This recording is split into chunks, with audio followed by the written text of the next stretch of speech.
Karen, we've had lots of psychics on the show. Yes, we have. Yeah. And we've also had lots of mediums on the show. That's true. We've even had a psychic medium or two on the show. 3 for 3, baby. we're doing pretty good. So, all of them, all of the psychic mediums we've had on, all have one thing in common. It's pretty obvious, right? Sure. Yeah, they all communicate with people or things from the other side. Yep. Right. Well, our next guest does the same thing, but there's a twist. What's that? She helps people communicate with the souls of their babies. Now, whether it's preconception, during pregnancy, or even in the tragic event of a loss, she allows us to connect with the dear souls of our unborn children. I already have questions. That's good, because we're here to ask her all the questions. My name is Will. And I'm Karen. And unlike Mulder and Scully, we both want to believe. So we've embarked on a journey of discovery. We've talked to people deeply entrenched in the spiritual and metaphysical world. We've thrown ourselves into weird and wonderful experiences. I even joined a coven of witches. And wait, you joined a coven? Yep, all in the interest of finding something. Anything. That will prove that there's something beyond this physical, three-dimensional world we all live in. This is the Skeptic Metaphysicians. Hi there. Thanks so much for coming back to another episode of the Skeptic Metaphysicians. I'm Will. And I'm Karen. We're the hosts of this journey of discovery. And today we've got a special treat for you. Dr. Maria Rothenburger is a professional counselor, fertility coach, and spirit baby communicator. Now, she came out as a psychic medium in 2020 and is the author of the #1 best-selling book, Transcending Infertility: 9 Keys for Improving Fertility, Creating Miracles, and Being a Better Human Being. And she's here today to help us wrap our heads around the concept of communicating with spirit babies. We are so thrilled to have you on the show, Dr. Maria. Thanks for coming on. Heck yeah. Thank you guys so much for having me. I appreciate this. This is going to be a lot of fun. It is. Mm-hmm. Yeah.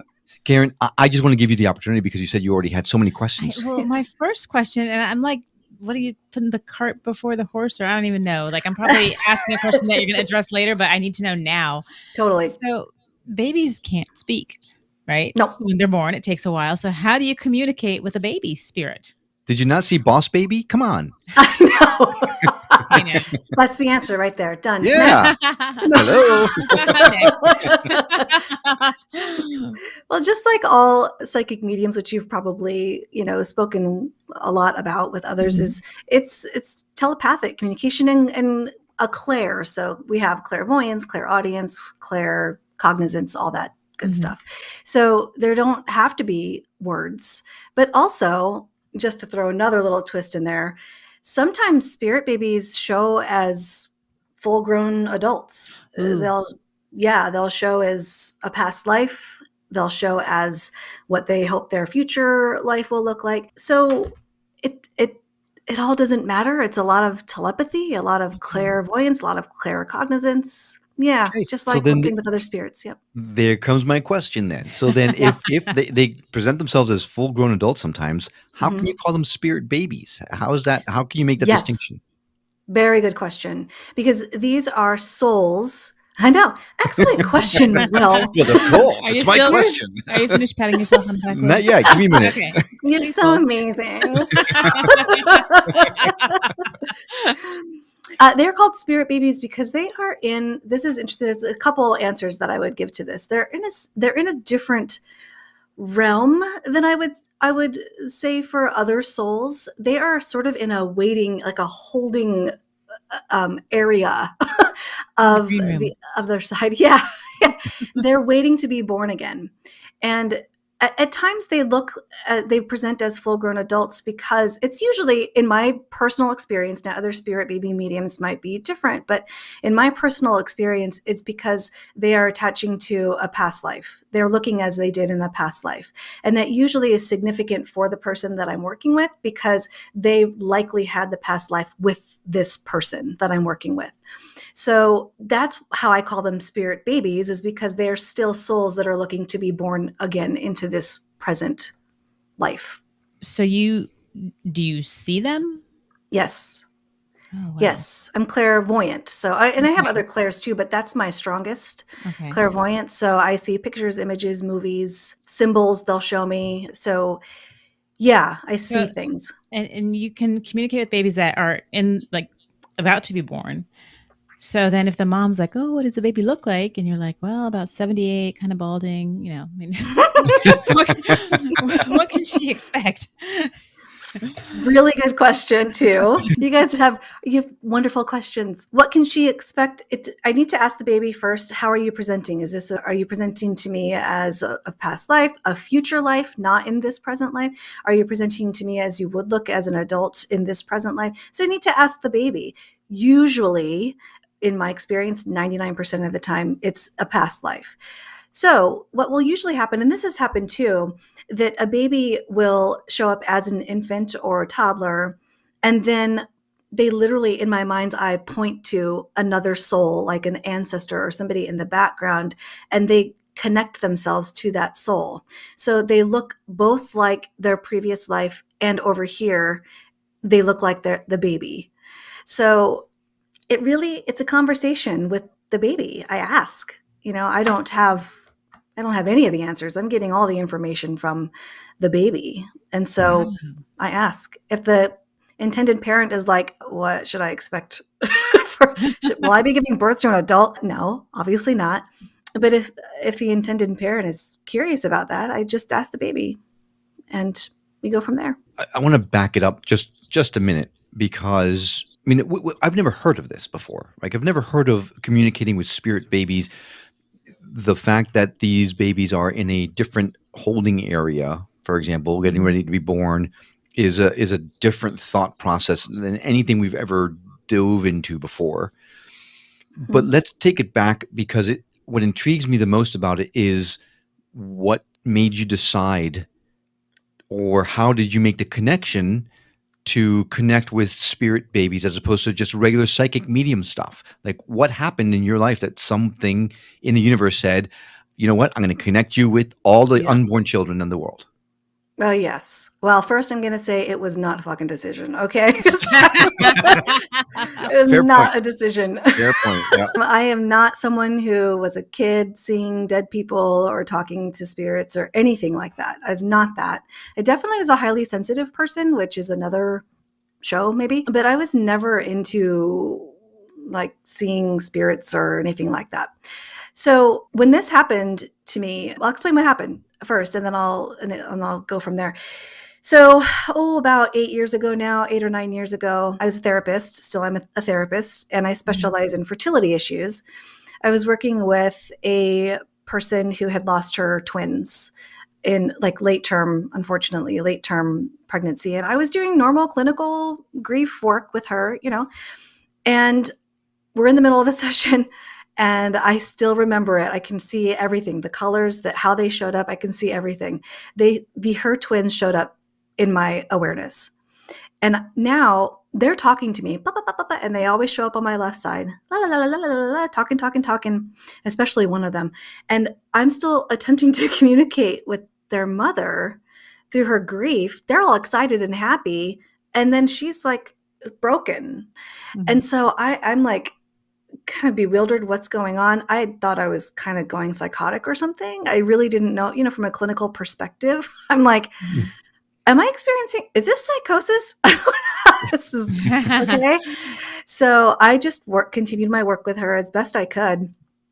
And I chalked it up to, I'm overstressed, or I don't know what this is. I need to go take care of myself. So I'm driving home, and I had a podcast on, and for whatever reason, you know how they say soul spirits can mess with electronics. Well, They kept moving, and they were telling me they were going to do this. All right, you're not going to freaking listen to us. We're going to prove that we're here. And they were messing with, it was like an iPod back then, or whatever, music MP3 player. They were messing it back and forth, changing it. And then they landed on a podcast where the host said, "Get over yourself." I went, "Are you kidding me? This is nuts." I'm like, I really am. I think I'm going crazy right now. What is going on? I had a pretty long commute at the time. It was a 50-minute commute, and the whole ride home, they're bugging me. So I didn't have another appointment with this person for like 2 or 3 weeks. And that entire time, these babies were in my awareness. They were in my dreams. They were moving shit in my house. They were messing with my electronics, constantly showing me that they were freaking there. Mhm. And I honestly, I didn't know No. what to do with this. They were there. I didn't Oh. know it. Yeah, I didn't know what to do with what was going on. I really didn't. I was telling my husband, and he's like, okay. He's weirded out just as much as I am, frankly. And what ended up happening was when I saw this client again, I decided to tell her what was happening.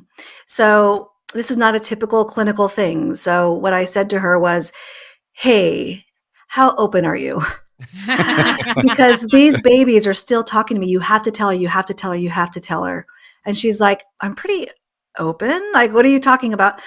And I said, okay, officially, I'm ending the therapy session right now. If you want to continue therapy in a minute or in a bit after I tell you what's going on, I will completely do that. I will extend your time here. But I have to say what's going on because they won't leave me alone. And she's like, what? They? They, Who have I gotten involved with? yeah. So I start telling her what's happening. And I was able to describe them, what they look like, why her loss happened the way that it did.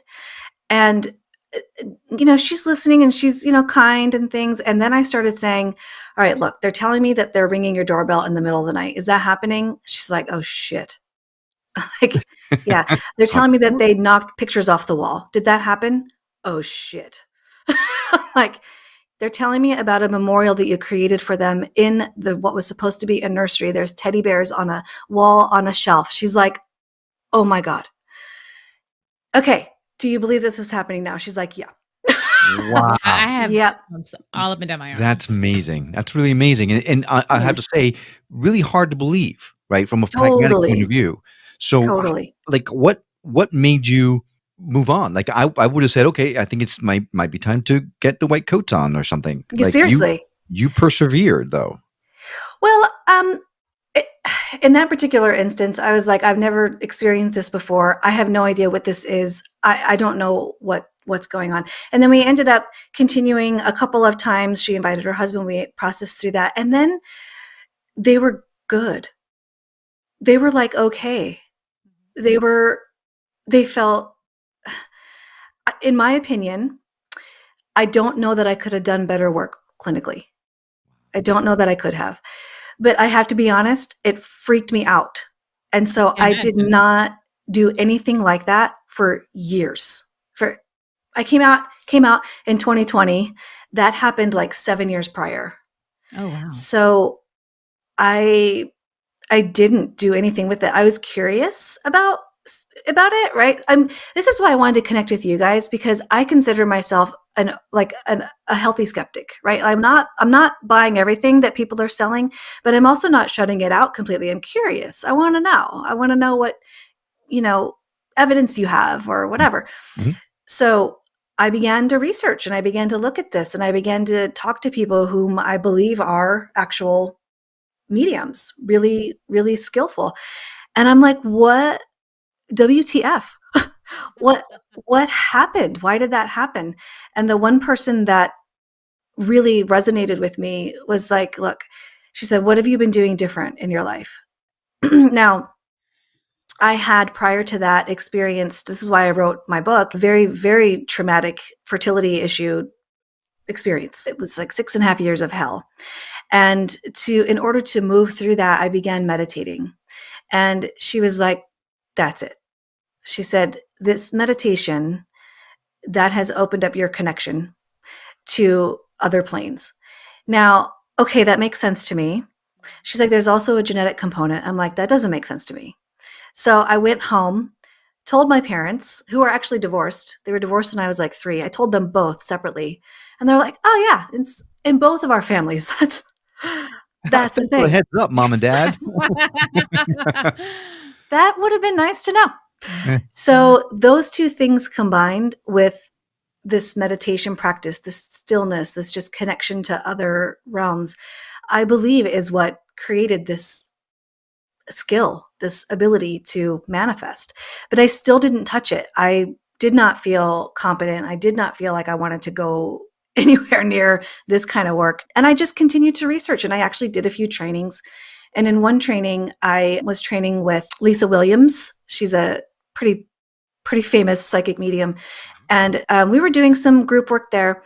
And one of the mediums there in my particular group just randomly turned to me. He's like, "Look, your grandmother's here. She said you're going to be doing this work." And I'm like, "No, I'm not." And she's like, he started acting like her. My grandmother is like 4'10". She's like, "You don't mess with my grandmother." And he started behaving like her, talking like she would, saying, you're going to be doing this work. Honestly, that's what made me go, okay, I will start looking more into this. It took me a couple of more years because I was still very much into clinical work. I like evidence-based treatment. I like looking at things that actually work from a scientific perspective. But once I realized and looked back at that experience with that couple and the loss of their twins, I realized, I think that this could actually be healing. I can't call it healing legally, but I think it could be quite healing for people. And so then I went into specific spirit baby training. Oh, well, that's a great story. So you said that, you had this experience with the twins and you didn't expect it. You didn't, open yourself up to it. It just happened. But then you waited for 7 years to really get into it again. So during that 7 years, were you being bombarded with other spirit babies and just not acknowledging them? Or did you close yourself down? Like what happened in that interim time? Yeah, that was 7 years of I don't know how to handle this, and spirits coming in all the time, not just babies. Wow. Not just babies. In fact, there was one day that my husband came home from work and I was like, "Hey, babe, your mom just came in and said, yes, that was her in the truck when you were talking to her." And he went, "Oh my," and he just started like, oh my goodness, getting upset. Like, "Oh my, yeah, I was talking to her." And they would just pop in and it was exhausting, frankly. I didn't know how to have boundaries. I didn't know how to shut it off. I didn't know how to tell them shop's closed. That's my phrase now. So yeah, 7 years of souls coming in all the time, particularly when I had a glass or two of wine. I'm just honest with you. Like, we're coming in. So you help people with speaking to their unborn children. Now, there's a difference between the people, those babies that are not yet born and those that have prematurely passed. Yes. When you talk to someone about their babies prior to them being born, I assume the messaging is very different from the ones that you're talking to when you're trying to ease their pain at the prospect of their loss. What kind of messaging does a baby try to get you to give to their parents if it hasn't been born yet? Actually, it's not too different. When I'm working with somebody who's had a loss, my goal isn't to ease pain. My goal is to offer truth, what's coming through the other side. As a clinician, I'm attempting to help them ease their own pain, right? It's never my job to ease their pain. It's my job to help them do the work for themselves. But as a spirit baby medium, I'm not trying to ease their pain. I'm trying to offer them truth, what's coming through from the other side. So what might be the messaging that might be different is this is why this had to happen. This is why this happened. And it's honestly, it's various reasons. Some babies say there was a genetic anomaly that didn't fit my life plan. Other babies say this had to happen for your spiritual growth. Usually, I mean, gosh, I can't even think of one instance where it was the parents' fault, like they did anything wrong. There's usually an absolute reason. So therein lies the comfort, right? So it's not my job to say, to ease their pain or to give them comfort. It's my job to say, this is what baby's saying, why this had to happen. And that in and of itself provides comfort, if that makes sense. It does. Yeah, It does. That makes sense. So how long, sorry, Karen. No, that's good. How long, specifically after a baby has passed, might they still be in contact? Babies are always around. They're, generally speaking, a spirit baby is around even before they're conceived. They're around during pregnancy, they aren't even in the body fully until like in my experience, last couple months of pregnancy, just because they need to experience being in that confined space. But after loss, they're always around. They're just, yeah, they can be called upon forever. They're just, so if someone lost a baby 20 years ago, they could still be around. Is it possible then that, so there was some sort of, health issue and the baby didn't survive, but the woman gets pregnant again? Could it be that same baby spirit? Absolutely. Absolutely. I'll go back to what I was going to say, and then I want to address that too, because they show up differently in my awareness. So yes, they can be around 20 years later. Now here's where we get really into the world of the weird, okay? Because from my experience, souls can incarnate, but still most of their soul is on the other side. So we are incarnated in a body, but most of our self is on the other side. I know this is so whacked, but this is my experience too from like working with spirit babies. Well, you foresaw my next question after that. How is it possible? But okay. Well, right. No, it's a logical question, right? But how is that possible? It's because most of us is still on the other side. So how they show up differently for me, in every baby's, all souls really on the other side, they know our symbols, they know what makes sense to us, so they'll send us imagery or use words or telepathy that makes sense to us. Sometimes once in a while I'll get a symbol that I'm like, I don't know what the fuck that means. What does this mean to you, mother or father? Because I don't know what this means. But so how they show up for me is, if they are a soul that has not attempted to be born, they'll show up as a human, like a human figure. Sometimes they'll show up as like a pixie or something like that, but they're humanoid, okay? But if they are a soul that has attempted to incarnate before, they'll often show up as balls of light, just a ball of light with the soul inside. So if they've incarnated or tried to incarnate before and they're trying to come back again, they'll show up as the ball of light with the soul, with the person inside. If they are not going to come through again, they just show as a ball of light.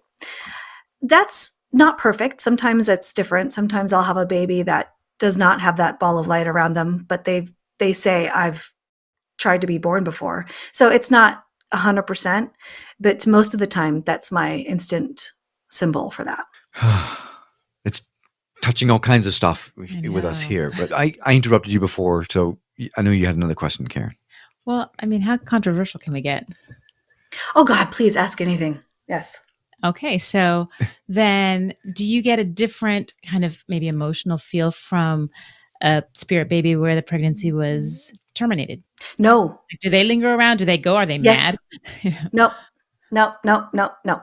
I talk to a lot of people who have terminated pregnancies, and a lot of folks have a lot of guilt around it.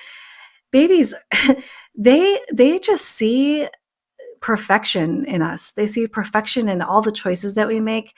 They acknowledge that they have a choice, you have a choice, you have a choice, you have a choice. Everybody has a choice. And it's not good, bad, nothing. It's just how it is. And so when babies come through from a termination, they often will say, oh, I just love you. I just love you. There's nothing. You're just beautiful to me. It's completely fine. Sometimes they'll say, I'm great. On the other side, I'm planning to join another family. Sometimes they'll say, hey, can I come through now? It all varies, but there's never, in my experience, never. A lot of people would need to hear that, I would think. A lot of people need to hear that. A lot of people need to hear that. Yes. So they can go, so if, for whatever reason, terminated or miscarriage or whatever, a baby isn't born, it can go off to be with another family. Absolutely. Uh-huh. Oh, yeah. Or they stay. I have a spirit baby on the other side who wants to be born, and I'm like, no, I'm done. And she's there now helping out. Sometimes a spirit baby they have personalities like we all do, right? And sometimes they're like reticent to talk to me. Like I did have a spirit baby once who presented as a full-grown adult, and he was very military. Like he stood upright and he was very serious. And he's like, who are you, young lady? What do I need to talk to you? And so I invited my spirit baby in to connect with him and create a softness around it or an ease around it. And he softened a little bit, never totally casual, but she helps me. She helps me out. And I've asked her if she wants to be born still. Yes, I want to be born still. And I say, it's okay to go to another family. She's like, yes, I will, but I'm not ready. And even if she does, the most of her soul will still be on the other side and she can still aid. All right. So I know. you sound so matter of factly, right? It's just like, yeah, done that, put them together, and that's. I mean, it's like okay. Like I really, this sounds amazing, and the messages you're getting across sounds amazing, and exactly what people need to hear, and all that kind of stuff. But I wish, and I know the answer is there is no way, right? I wish there was a way that I could really feel that what you're saying isn't just what you deep inside feel someone needs to hear, as opposed to actually someone coming to you and saying, I know, Karen, what you said. I know, I knew you're going to do that. I know you're going to say that. Teddy bear altar. I get, and that's why that disconnect is. That's why that like you have confirmed by someone else saying, yes, indeed, this happened. Yes, indeed, that happened. So there's confirmation there, right? But it just goes so far beyond that. You did get confirmation there. And some people, some cynics, and I'm not one of them, but some cynics might say, well, you got lucky, right? You got lucky. Totally. Friggin' A, I would say that. I would say that. How the fuck is this happening? Honestly, sometimes I'll get off a session with somebody and be like, I don't even know how that freaking happened. I don't know how that happened. I really don't. I don't know how that happened. Still now, 2 years later, after professionally doing this work, I don't understand. Also, Will, I should say, sometimes I don't say what the person wants to hear because I'm telling them what the baby's saying. So, for example, I did a reading for somebody, I don't know how long ago, sometime last year, and things change, right? Things change in the world of possibility. And she asked for another reading. She wanted to know her baby was there and was he still coming? And the answer was no. The answer was no, he wasn't coming. And again, it's not that I'm trying to assuage folks' feelings or, I'm not being their therapist. I'm just saying what's coming through. And I can give more information like why, what's the change, what's happened that he's now not coming, and what are the choices here? What are the opportunities? And so there are times when I don't say what the person wants to hear because it's not what's coming through. In a situation like that where, that baby's not coming, could a different baby come? Yes, ma'am. Yep.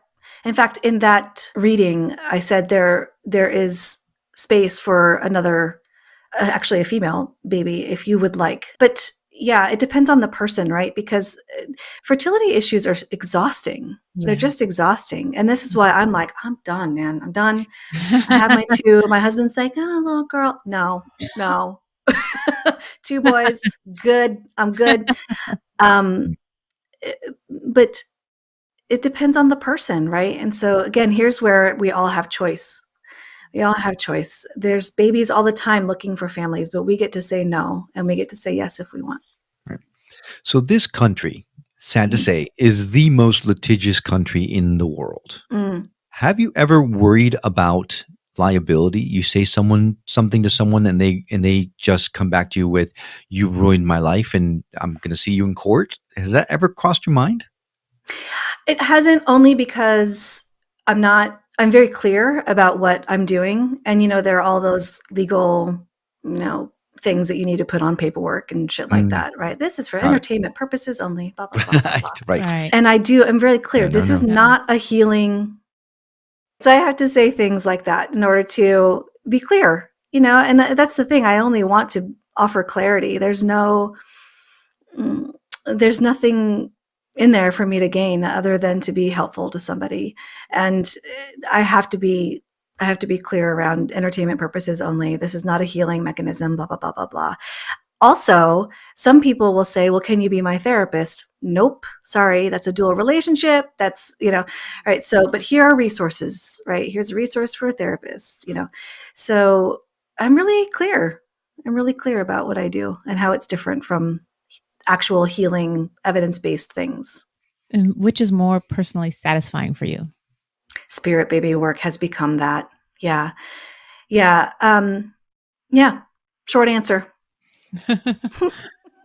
I like that though. It means I mean, there's no thought. Like, absolutely, this is it. Yeah. I mean, therapy is still satisfying in a way. You know what's okay? I'm going to be totally honest here. It feels like therapy now feels like what, you know, those dreams where you're like trying to run through mud or Yes.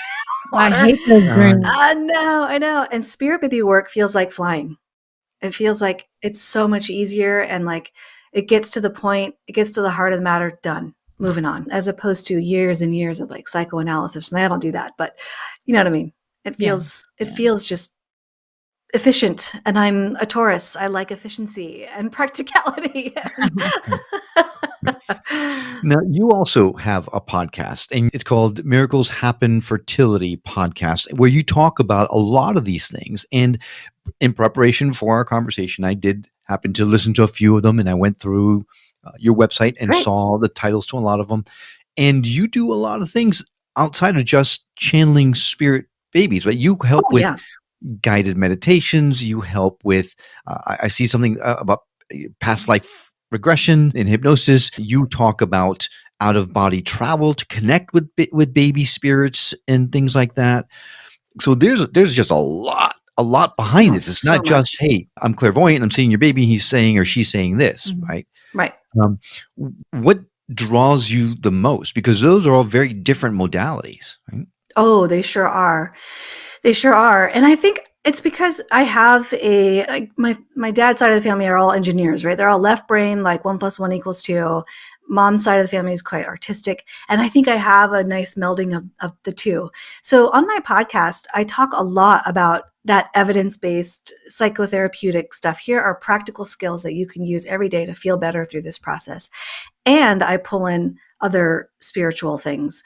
When I talk about out-of-body experiences, things like that, those are things that I'm opening up one's possibilities to. Like, hey, look at this. This might resonate with you. Past life therapy, to me, is a bridge. It's like a bridge between evidence-based psychotherapy and the spiritual world. I do past life regression, not therapeutically, but past life regression therapy is a thing. And it's absolutely evidence-based, provides. We all read Many Lives, Many Masters and all that kind of stuff. So that's who I was trained by. Dr. Brian Weiss. No kidding. Wow. That's outstanding.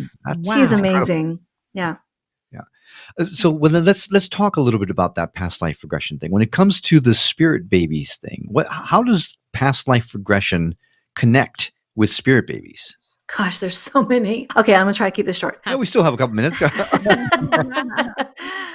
All right, so there are myriad ways that past lives come in. Probably one of the biggest ones that folks come to see me in terms of past lives is because there's some kind of block or something that is stopping or preventing pregnancy or carrying to term. And so we will go into a past life regression to see if we can clear said block. Sorry to interrupt you, but blockages that there seems to be a blockage towards fertility issues. Is that right? Yes. That's what you're talking about. So there's a past life something that's preventing someone from being fertile and birthing a child. Yes. And you can clear that. We can help clear that. Yes. Wow. Yeah. It's amazing, actually. Oh my gosh. It's astounding. It's mind blowing. Oh my God. The repercussions or thank you. The implications behind that is astounding. And it makes someone think, like, why is this not more mainstream? Like, literally, doctor, you are the first person I've heard talk about this at all. Yeah. Absolutely. Oh my goodness. Oh gosh. No. Yeah. There's past life regression is. I'm sorry, not past life regression, but spirit babies, right? And connecting past lives in order to remove blockages towards gaining fertility. Things like this, not things I think about. No. Yeah. Well, so past life regression has been talked about a lot around how physical healing occurs, how emotional healing occurs, how psychiatric healing occurs. So that's been talked about a lot. And fertility is just another physical anomaly, right? It's just a physical issue. And so you don't think of it that way, right? Fertility. I do. Yeah. I'm sorry. Let me rephrase. The average Joe. we don't think of it that way. You certainly do, and it makes sense. It is just a physiological challenge someone's having that could potentially be resolved through a past life crisis. Can you give us an example of a situation where it's helped? Yeah, sure. I'm so curious. Sure. Yeah. No. Yeah, I did a past life regression once with somebody who she was a male in a former life and passed away through a stab wound to the gut. And now here's something that's a little bit different with the way that I work with people is that I happen to be clairvoyant, right? So I can see things that are potentially things to look at. When we looked at her gut, you could see there was an anomaly in her uterus that could have been related to this past life tragic way of dying. And so I was telling her there's something on the uterus that is preventing the uterus from expanding during pregnancy. Well, she goes and confirms there's a fibroid that is on her uterus. The doctor did not believe it was an issue though. So they're moving forward, which is great. So that's just one that pops into my head where there could be a possible anomaly due to a past experience. Yeah. Other blockages are energetic, right? So like, I just got an email like 2 days ago from somebody who she was like, I just feel like I can't have a second child. She was secondary infertility. I just feel like I can't have a second child. I don't know what it is. We're trying. It's not happening. And we did a past life regression where I don't want to say her whole regression because it's confidential, but there was an issue there around having, some guilt around having a second child. So we did this past life regression. This was last like June or something. And she just sent me a picture of her newborn baby. So can I explain it? No, I can't. All I know is that it sometimes is effective. Sometimes. Wow. And it's all anecdotal at this point, right? I've not done research. I've not done any of that, but those are a couple of examples for you. When it starts to happen so many times, it's like, okay, it can't just be a coincidence every time. Yeah. Or it could. I don't know. Not afraid to say I don't know.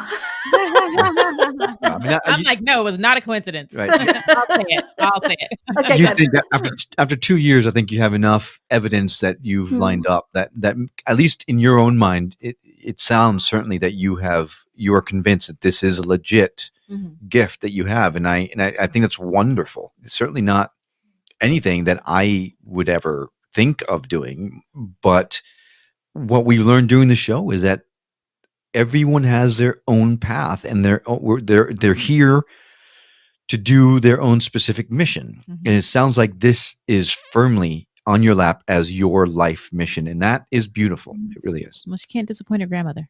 No, let's not do that. Live and feisty. No, she'll rain the Catholic guilt on me. No, I don't know. But yeah, thanks. I'm still pretty astounded on the daily that this is a thing, that it's possible, that it's happening, that people get something out of it. So yeah, I'm just grateful. And one thing that I tend to always ask, if you're channeling and you're communicating, do you ever get any creepy beings out there that come in? Ooh, that is one of my favorite questions. Yeah, that is one of my very favorite questions. And I'll tell you why. Because, pat myself on the back now. Woohoo! You guys are collectively brilliant. I'm just saying. And she knows things, Will. This is what I do. I drink from an owl cup and I know things. Perfect. Well, I'll match your owl cup with a Skeptic Metaphysician's mug. I got nothing. Got an empty cup. Okay, this is why I am suggesting that spirit babies reside in a different sort of realm as other energies, because when I am connected to spirit baby realm, it is love, it is light, it's playfulness, it is like rainbows and unicorns all the time. Yeah. Now, do creepy folks attempt to come in? Of course, totally. And so right. So I create an intention. I say only benign souls allowed into this process. P.S. Only souls during a session, I invite in ancestors, guides, angels, that kind of thing. But I am very specific. Only benign souls are allowed here, and only souls that are connected to this baby in some way. I once had a client that her dad had recently passed away, but because I was so clear No souls allowed that are not connected to this baby. And he was not connected to this baby. He was communicating to the soul, like an angel or a guide that had come through that was connected to this baby. He kept talking to this guide or this angel. And I'm like, okay, I just had to tell you, this guide is telling me about a man with a mustache who loves cars. And she's like, that's my dad. I'm like, okay, he's asking your permission to come through. So we started talking to dad because the client allowed it, right? But if there's any creepy vibe, it's just not allowed because there's an energetic block for that. And that's enough? Just saying that or just, yes. Making that rule? Wow. Well, at least they respect the rules. Yeah, because it's like, hey, can like bad people stay away? No, it's like you are not allowed. You're not allowed here. It's not okay. A question that occurred to me a while back, and I just haven't found the right time to ask it. Is it something that, because the twins, when you're talking about early on, were just coming at you, and then the 7 years afterwards, these babies were coming at you all the time. All souls, all souls. Yes. Mm-hmm. Yep. These souls are coming to you unbidden, or is it something where you're sitting with the client or with someone and you say, I'm intentionally going to reach out to this particular soul, and the soul comes through? Both. Yeah, both happens. Has there ever been a time when you sat down and you say, I'm gonna bring the soul forth, and the baby says, nope, I'm not coming? Yeah, and that's when I ask my spirit baby to assist.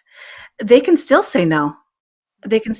Sometimes this has not happened yet to me as a spirit baby medium, but I know it's coming, that I will sit with a client and no baby is there. No baby. And so I know that's coming. And then I know to offer to call one in, because there are plenty of souls out there who are just they haven't chosen their families yet.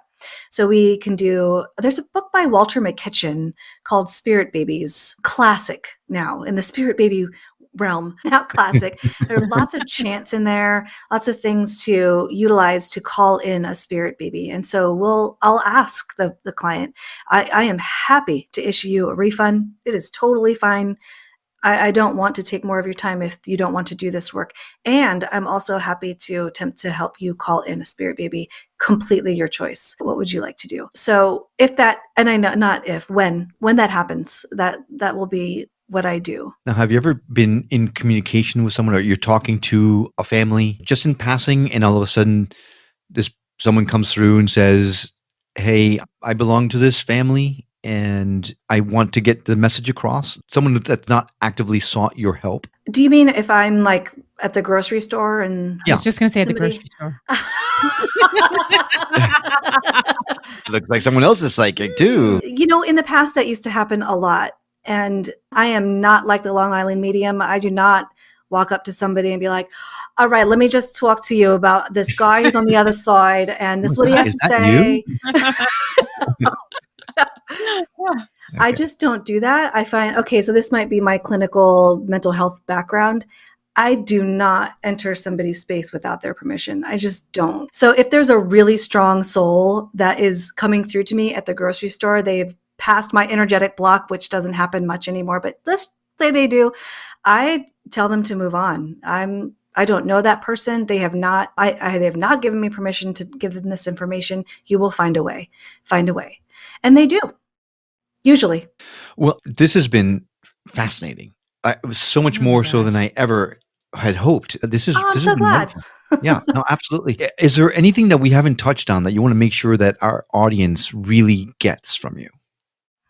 I guess the one thing that I would say is that just like all professionals that you go to seek help from, you are in control at all times. If you ever say, I'm out, never mind, I'm done, that professional should absolutely okay that, issue you a refund, and be on your way. This is meant to be a safe, loving experience. And if it doesn't ever feel that way, then say goodbye.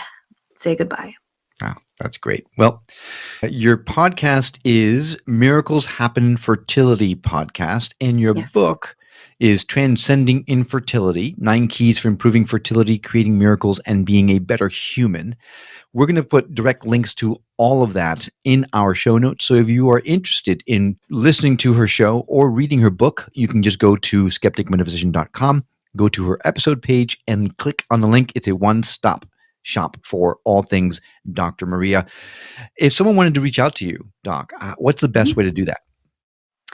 Oh, you can direct email me, info@drmariarothenberger.com, or my website, drmariarothenberger.com. You can visit me on social media. I do not answer messages on social media, heads up. So you can take a look at what I have on there. They're all free resources for you, but probably a direct email would be the best way.